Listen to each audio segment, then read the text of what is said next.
Jerome Pennington, RD3. Well, I had a couple uncles in the Army, and I heard their stories about World War II, and I didn't want to sleep in a foxhole or have to crawl around in the dirt and stuff. So, and my dad was in the Navy. In fact, he had the same rate as me. He was a radarman also, and they had just started developing radar at that time in the Second World War.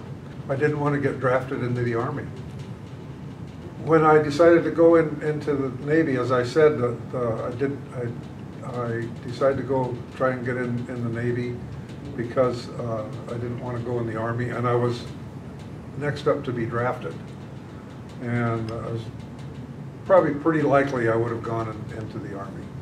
And I was married at the time, and I was contacted by the Naval Reserve, the local Naval Reserve in Pasadena, California, and they said, "We've got a pretty good reserve program going here. Would you like to come up and be interviewed? And we'd sure like to talk to you." So I did, and I decided at that point to do that, and so that's kind of what led to it. Boot camp.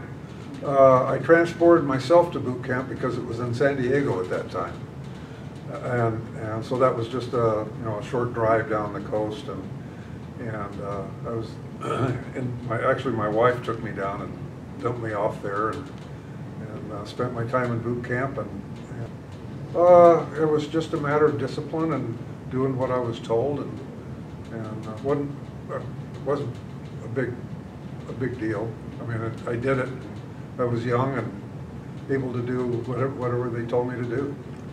Well, we had a swim test and passed that, and the only weapons I think that we had were the M1 Garand rifles that we did target practice with, and that was about, did a lot of marching and using the rifle like they do in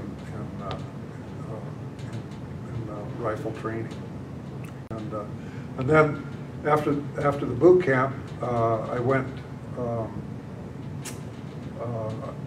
back home for a while, and then it's kind of hard to remember some of this stuff. And then at a certain point in time, I was scheduled to go on active duty, which I did.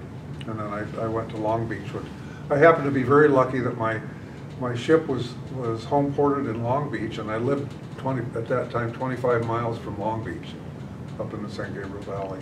So